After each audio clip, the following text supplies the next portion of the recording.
A reading from the Gospel of Mark.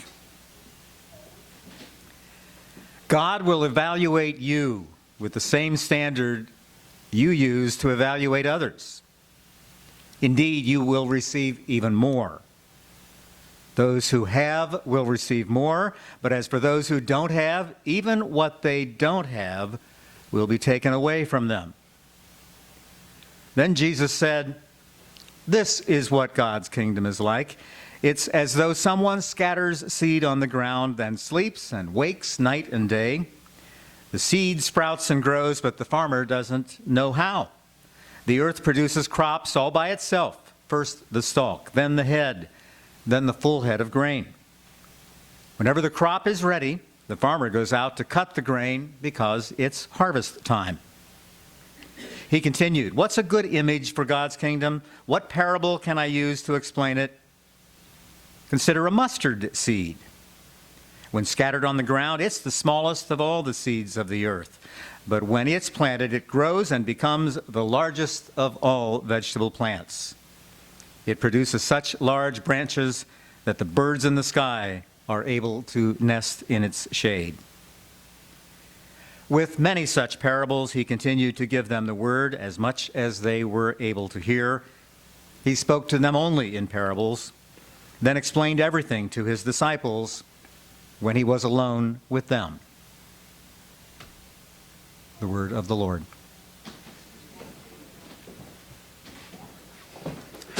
How many of you are familiar with the old song, "He Touched Me"? Several of you. Fantastic. The church I grew up in, oftentimes it would come church time and the congregation would come in and the worship leader would get up and say, "Everybody who wants to sing in the choir, come on and sing." That was our rehearsal and our performance. So although we've gathered a small handful of folks to gather around and sing this song, I want to encourage all of you who are comfortable in doing this. Right now, you're thinking, what in the world? Does he know what he's doing? Not really, but this could be fun and take us to a whole new place. So if you are familiar with the song, no solos, we're all going to sing it as a group. Join this little ensemble this morning as we sing, "He Touched Me." Come on, some of them I didn't even. Deb Core came early and I said, "Come on, Deb, you're singing." Michelle Stiles was in the booth. I said, "Michelle, come on, you're singing." And I sent somebody outside. So here we go. Come on round. There we go. That's all right. Now the spirit's moving. There you go. That's right. It's called guilt. There are others who raised your hands. And we have that on film. There we go. John, scoot on around that way. We'll all get around. You feel like joining us once we get started?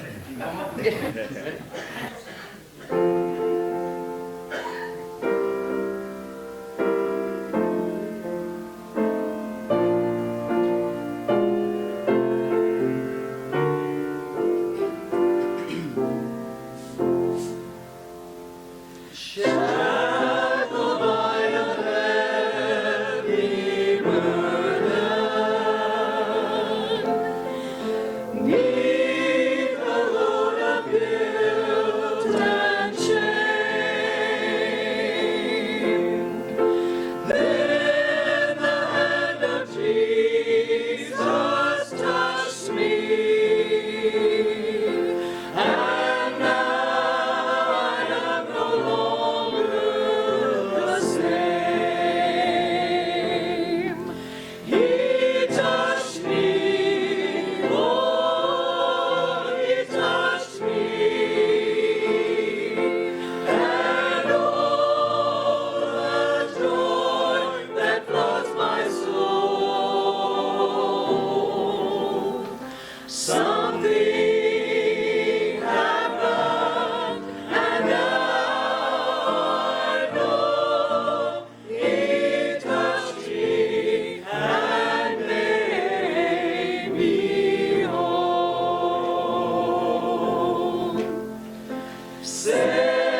I tell you what, sometimes you let those Pentecostals loose and it works out.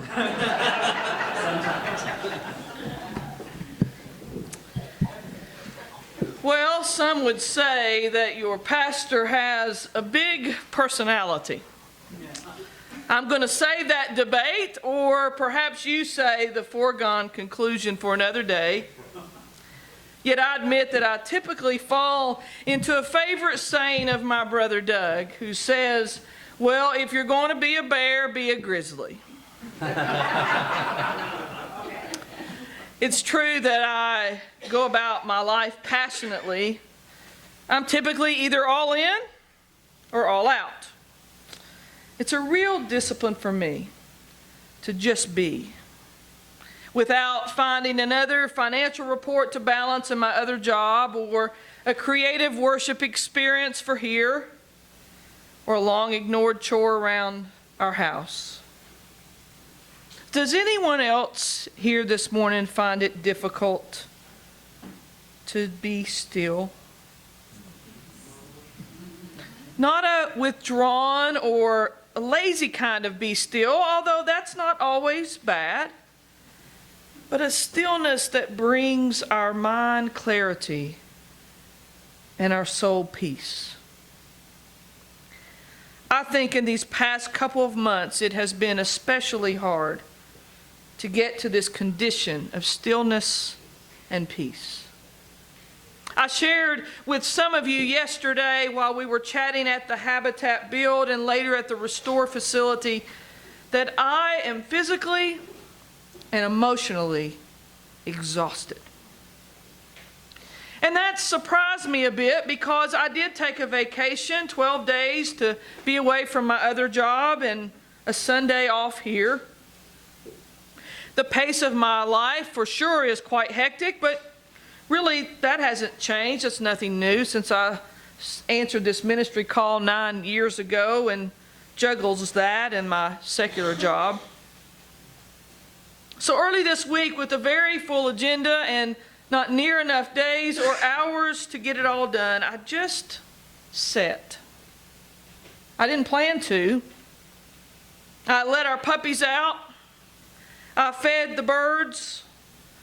But before I went back into my home office, I just sat in the outside swing. I watched the birds feed and the squirrels jockey for position. I noticed how our dogs walked in the yard, exploring it as if it was the first time they had been outside. Shockingly to us, there was a storm on the horizon. The breeze was cool and brisk, though still gentle. Sound of leaves blowing in the wind moved the chimes I inherited from Roz and Herm. And it made a unique tune that didn't need words to convey the dynamics of life's mystery and wonder. And so I sat. And then, with eyes open and only the potential for a neighbor to hear me talking to myself out loud, I began to speak. And it went something like this. God, I'm tired. I'm really, really tired. Not in my lifetime have I experienced more division and polarization of my immediate circle and home community. Think about it. With racial tensions already peaking due to innocent lives, let me say that again, innocent lives taken at the hands of overly aggressive law enforcement, comes the racially motivated shooting in Charleston. And before the last victim of this horrific shooting could be buried, our country exploded with division about the Supreme Court decision regarding same-sex marriage. Only if you have lived under a rock with no access to any type of media, could you avoid the controversial and divisive positions? For from waiting rooms to ballparks, from small United Church of Christ congregation on Don Anna Drive to the largest mega church in Kentucky, pastors have given their own interpretations on the decision, and they are very different interpretations. And as if we aren't tired enough, then the country shifted back to the racial divide, didn't it? By arguing whether or not Confederate flags should fly above state houses and other public places which profess to represent all people. Airwaves and social media exploded again. And if you watched the ceremony on Friday, you would have seen people waving Confederate flags as larger crowd cheered and many cried when it came down in South Carolina's capital. Tired yet? Well, it continues. 2 weeks ago, on July 1st, I was proud to join many other faith leaders from diverse faith traditions as we submitted a letter to the Herald Leader supporting the Supreme Court decision, and attempting to take our place to describe an inclusive, loving God who celebrates when love is found between two adults. Yet before the ink could dry on our letter, other letters and actions were on their way. County clerks refusing to perform their duties in the disguise of religious liberty. Side note, when you take an oath to uphold the Constitution, you don't get to decide which part of it you follow, regardless of your religious beliefs. That's called public office, not private belief. I digress, so I'll get back. But I'm tired this morning, church. You remember 2 weeks ago I said the same thing, didn't I? I said, I'm tired of the isms of racism and classism and sexism, and the list goes on and on and on. And now yesterday, the retired minister of the largest mega church in Lexington had his letter published. And if you didn't read it, you should. And by the way, read it online at Kentucky.com, because the associated comments are very interesting. In his letter, Reverend Wayne Smith said, and I quote, "An increasing number of liberal church leaders are also endorsing the gay lifestyle, even ordaining homosexual ministers and performing gay marriages.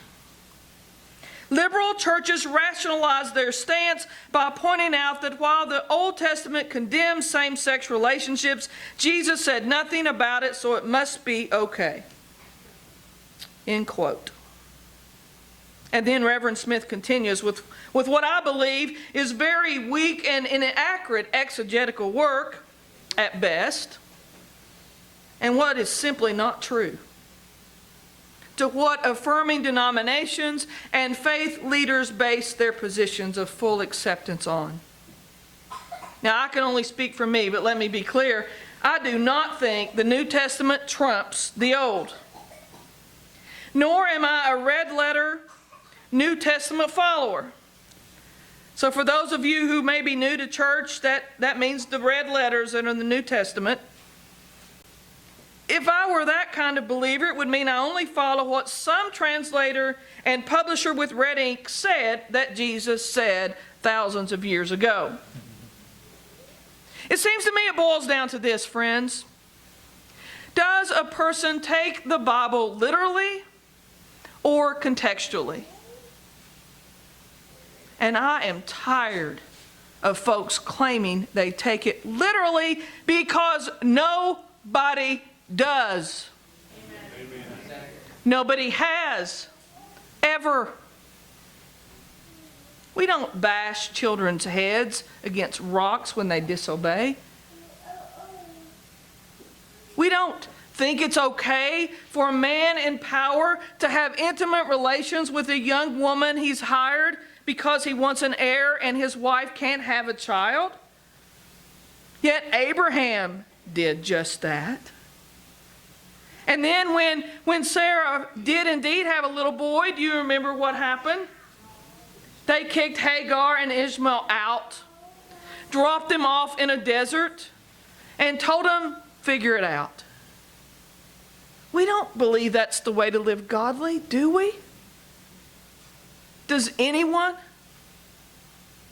We go in throngs to the farmer's market and we get our homegrown vegetables and we hear stories of how their crops are doing, and these days not so well with the rain.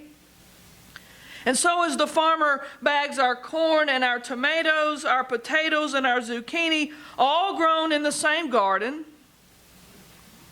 do we tell the farmer they're living sinfully?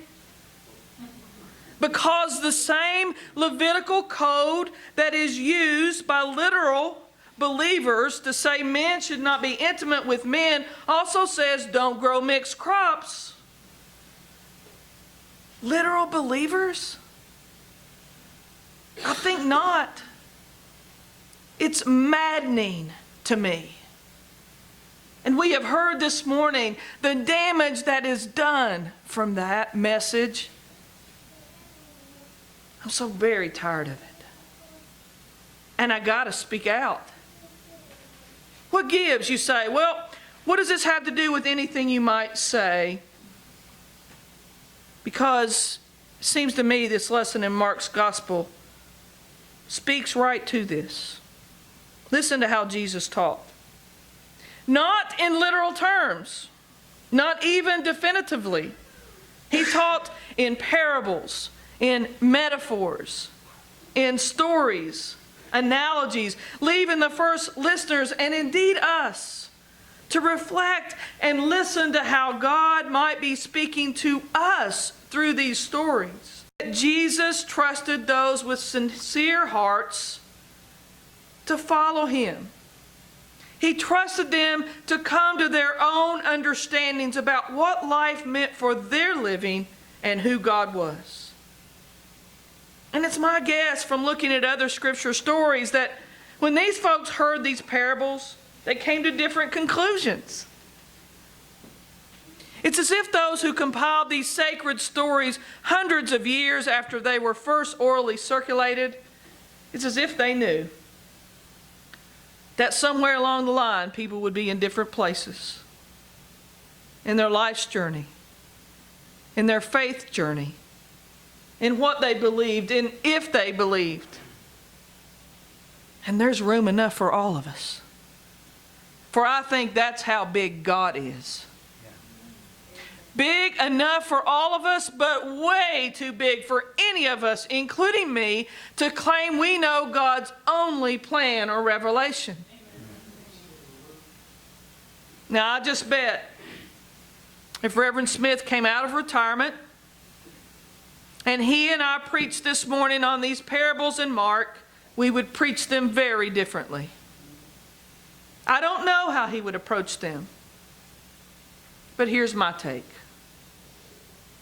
In Mark 26, as John read, Jesus said, the kingdom of God is as if someone would scatter seed on the ground and would sleep and rise night and day, and the seed would sprout and grow. He does not know how. My friend and ministerial colleague, Don Grace Peters, who was my clergy supervisor during the summer of 2010, it was a summer I served as student minister at the First Congregational Church of San Jose, California. Dawn has now moved to Columbia to begin what she calls a ministry outside the church. She and her wife Bailey, a Canadian, sold everything they had and followed a call to Columbia, where they have now adopted 2 dogs and are building a house. This house. Setting down roots to minister among indigenous wilderness people. This picture is a picture of their house in progress. And it reminded me of this parable in Mark. For Dawn shared this week that she and Bailey had to make a quick trip to Florida to pick up some necessities unavailable to them in Columbia, like almond butter and duct tape.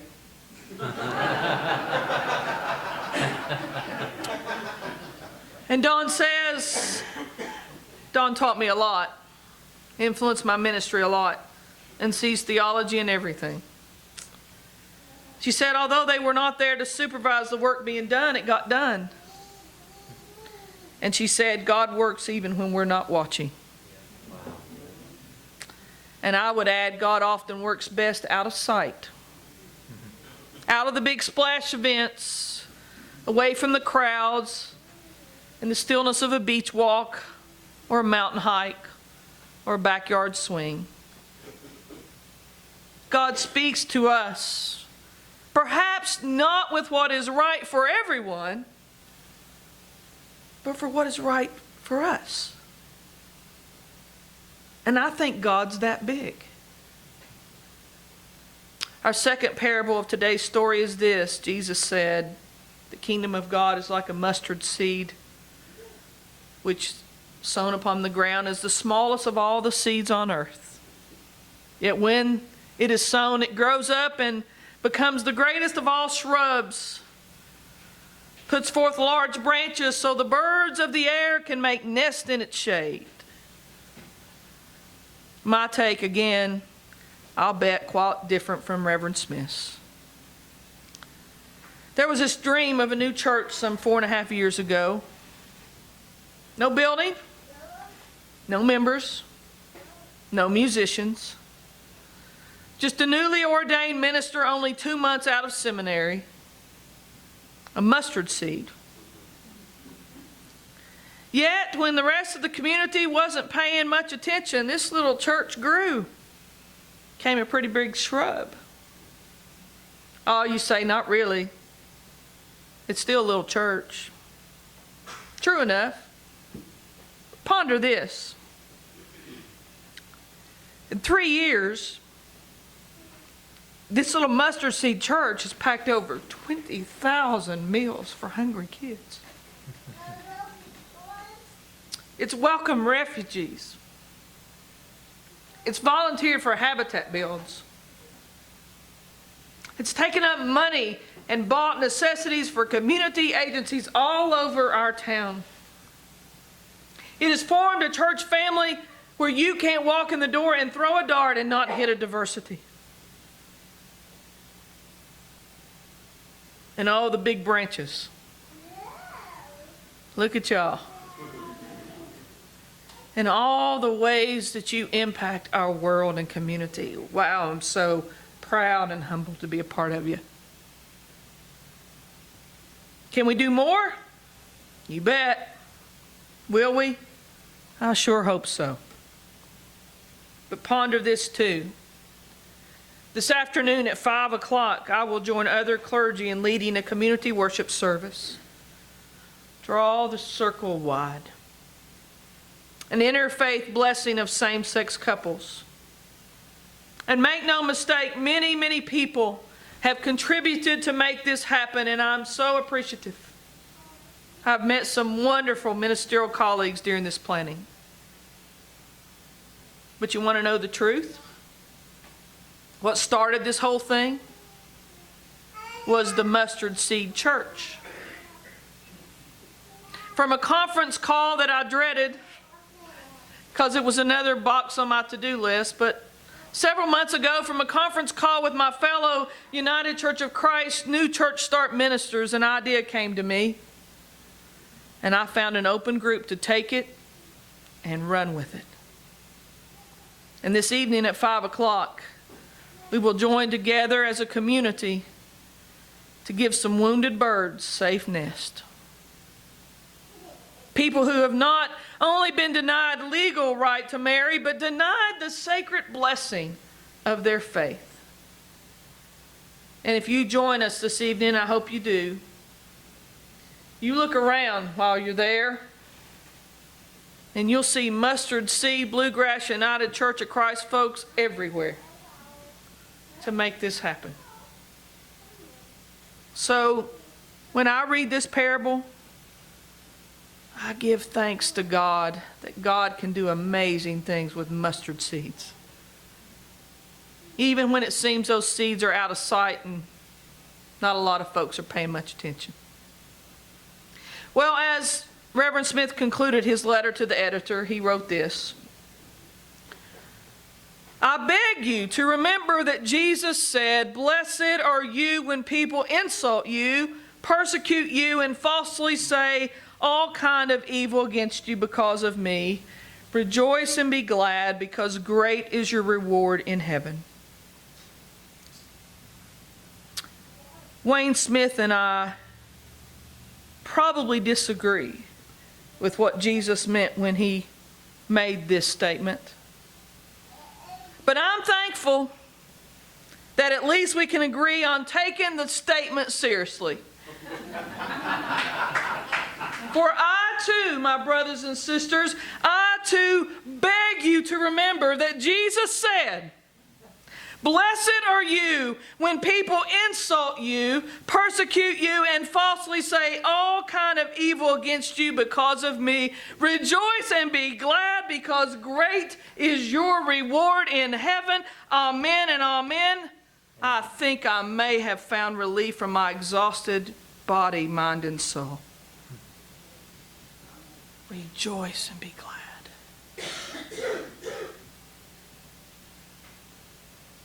It's my prayer that you'll find that same relief in these controversial, difficult days. Blessed are you when people insult you, persecute you, and falsely say all kinds of evil against you because of me. Rejoice and be glad, because great is your reward in heaven. Amen.